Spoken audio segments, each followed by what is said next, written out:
Hoy contaremos historias relacionadas con el encuentro entre príncipes poderosos, reyes, y personajes que aseguraban tener el don de la profecía. Es decir, la relación entre el profeta y el príncipe. Uno de los casos más famosos que hemos citado aquí en este programa muchas veces fue un encuentro entre Luis XI de Francia y su astrólogo llamado Galeotti. Parece que el rey no se separaba nunca de aquel clarividente. Un día Galeotti predijo a Luis la muerte de la favorita Marguerite de Sassenage. Y una semana después la muchacha se vio atacada por un mal desconocido. Entonces Luis XI se enojó con el astrólogo y dio orden de que lo arrojaran por una ventana. Y cuando lo iban llevando a morir, el rey lo desafió y le dijo: tú que pretendes ser hombre tan hábil y que te pronuncias con tanto furor sobre la suerte de los demás, dime cuál será tu suerte ahora y cuánto tiempo te queda de vida. Y el astrólogo respondió: Señor, moriré 3 días antes que vos. Y Luis XI, aterrado, suspendió el lanzamiento por la ventana y dio orden al instante de que Galeotti fuera bien atendido siempre, que no le faltara nada. Federico II Stauffen, emperador del Sacro Imperio Romano Germánico, allá por el siglo XIII, tenía fe ciega en los astrólogos. Pero la verdad es que los dictámenes acerca del futuro del soberano se adecuaban siempre a sus deseos. Los astrólogos que trabajaban para él le decían lo que él quería oír. La afición de Federico II por la astrología fue notable en ocasión de la segunda boda que contrajo. El emperador había estado casado con Constanza de Aragón, que murió en 1222. Y en 1225 se casó con Isabel de Brienne, que era muy joven, tenía apenas 14 años. Ese detalle, la juventud de su prometida, no le importaba mucho a Federico, y cuando llegó la noche de bodas, el momento de la consumación, se aprestó a unirse a su nueva esposa sin más trámites. Pero el padre de Isabel de Brienne, Juan de Brienne, habló con los astrólogos del emperador y les pidió desesperadamente que intercedieran para sostener por un tiempo más la virtud de su hija. Entonces los astrólogos le señalaron a Federico que no era tiempo aún de emprender hazañas eróticas y que ya vendrían constelaciones más propicias. Y el emperador aceptó las indicaciones, desde luego con frustración y enojo, pero las aceptó. Claro, los astrólogos estaban un poco aterrorizados por perder el favor imperial, conversaron con el padre de Isabel y le indicaron que para Federico era importante tener tratos carnales con alguien, así que había que satisfacer su deseo de algún modo. Entonces, junto con Juan de Brienne, hicieron un sospechoso diseño zodiacal y le sugirieron a Federico que podría ser beneficioso para su porvenir el encuentro con una prima de Isabel, que actuaba como dama de honor. Y así, Federico, unos días después, por indicación de sus astrólogos, se unió a una prima de su mujer, a la que tuvo por favorita durante un tiempo, mientras esperaba que la buena estrella indicara el momento en que pudiera unirse a Isabel. Y al final se unió a Isabel, no pudieron sostener la cosa durante tanto tiempo. En 1235, Federico se casó por 3ª vez. Lo hizo con Isabel, princesa de Inglaterra. El emperador hizo determinar por los astrólogos cuál sería la hora más adecuada para engendrar un hijo varón. Él creía que, realizado el trato sexual a una hora determinada, esto propendía a que el niño fuera varón o a que fuera una niña, si uno lo deseaba así. Pues lo que hacía falta era saber con exactitud cuáles eran las horas para engendrar hombres. Y los astrólogos pues prepararon un horario. A cierta hora, que era justamente la de la salida del sol, el soberano debía seguir el procedimiento inverso. Bien. estuvo con la mujer mientras el sol salía y luego le dijo mientras acariciaba sus cabellos: lleva usted un hijo, con total seguridad, ¿no? Ahora bien, el dictamen de los astrólogos fue equivocado. Primero porque la emperatriz tardó 2 años en dar a luz. Y segundo porque tuvo una hija.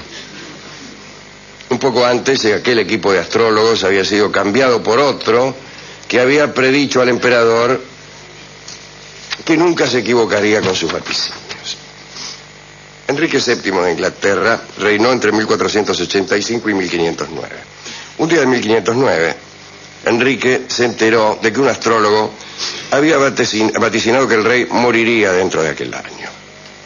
Furioso, lo mandó a llamar y le dijo: si es que eres tan hábil en predicciones, dime si puedes, ¿dónde te encontrarás en las próximas Navidades? Y el astrólogo vaciló, se quedó callado. Enrique volvió a hablar y dijo: oh, demostraré que soy tan buen astrólogo como vos. Estarás en la Torre de Londres preso, y lo mandó en cana. En realidad los dos acertaron, porque Enrique murió en aquel año de 1509 y el pobre astrólogo estuvo preso en la torre en las Navidades que siguieron. Hablemos para terminar de Abdul Hamid II, el último sultán turco, que vivió entre 1842 y 1918. Tenía un astrólogo llamado Nasr. Puede decirse que aquel astrólogo, Nasr, lo volvía loco, porque para mantener al sultán bajo su influjo, le decía que cada uno de sus días era nefasto y que la muerte andaba cerca. Esto producía una sensación de miedo en el príncipe, y de este modo el astrólogo mantenía su poder sobre él. El príncipe Abdul Hamid II, para eludir a la muerte, llenó sus palacios de una serie de artificios de seguridad. Incluso se ponía encima ingenios tales como un fez. ¿Conocen el fez? Ese gorro que usan los turcos que parece una escupidera. Bueno, ese fez tenía en realidad alma de fierro. Tenía acero por dentro. Todas sus ropas estaban disimulando planchas y blindajes. Estaba blindado hasta la pera, para evitar que alguien lo matara. No solo la comida a él destinada tenía que ser revisada hasta los últimos extremos, sino también todos los papeles y cualquier objeto relacionado con su intimidad. Ante cada predicción de Nasr, Abdul respondía con más cuidados. Y hay que decir que Nasr todos los días le pronosticaba una muerte cercana y terrible. Bueno, el príncipe llenó sus edificios de refugios secretos, encargó la construcción de distintos recovecos a 12 arquitectos que no se conocían entre sí, para que no fuera plural el conocimiento de los escondites. Los grupos de trabajadores actuaban bajo la voluntad deliberada de que no supiera ninguno de ellos lo que hacía la cuadrilla de al lado. Se multiplicaron las paredes falsas, las cámaras cerradas, los pasillos, las escaleras engañosas. Se sabe que muchos de los artificios que montó para herir a los presuntos agresores causaron la muerte de servidores inocentes. Otros, supuestamente invitados a visitar al sultán, eran en realidad enviados a la muerte por el propio astrólogo y caían en las trampas del palacio. Con nuestras muertes cercanas a las cámaras de Abdul, el astrólogo certificaba los peligros predichos y felicitaba al sultán por la eficacia de sus cuidados. En 1908 Abdul fue destituido. Lo enviaron al exilio en compañía de 7 mujeres de su harén y del astrólogo. Se instalaron en Salónica y allí Abdul desesperaba por construir los mismos dispositivos que habían conservado su vida mientras detentaba el poder. En su demencia llegó a pensar que solo con esos artificios podía sostener la eternidad. Cuando enfermó tenía cerca de 80 años y se quejaba por no poder obrar como lo había hecho en Istambul. Pedía que llamaran arquitectos y pensaba diseños de escondites para eludir lo inevitable. Nadie le daba bolilla. Antes de morir le dijo al astrólogo Nasr que sus predicciones eran correctas y que seguramente por confiados e inoperantes, por no poder construir los refugios indispensables, llegaría irremediablemente la muerte. Y la muerte llegó.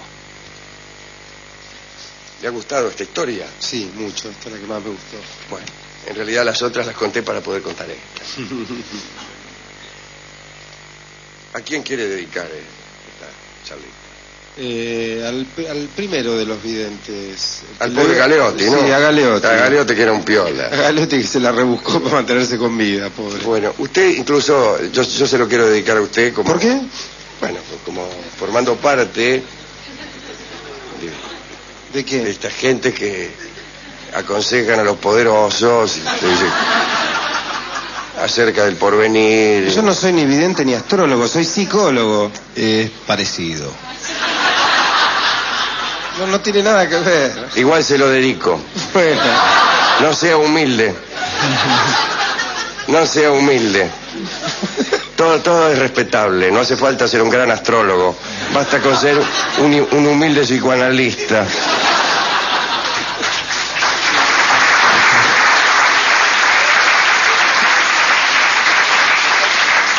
Bueno, hemos elegido, ya que de las estrellas se trata, de esta hermosa canción que se llama Estrellita, en la versión guitarrística de don Roberto Grela. Adelante.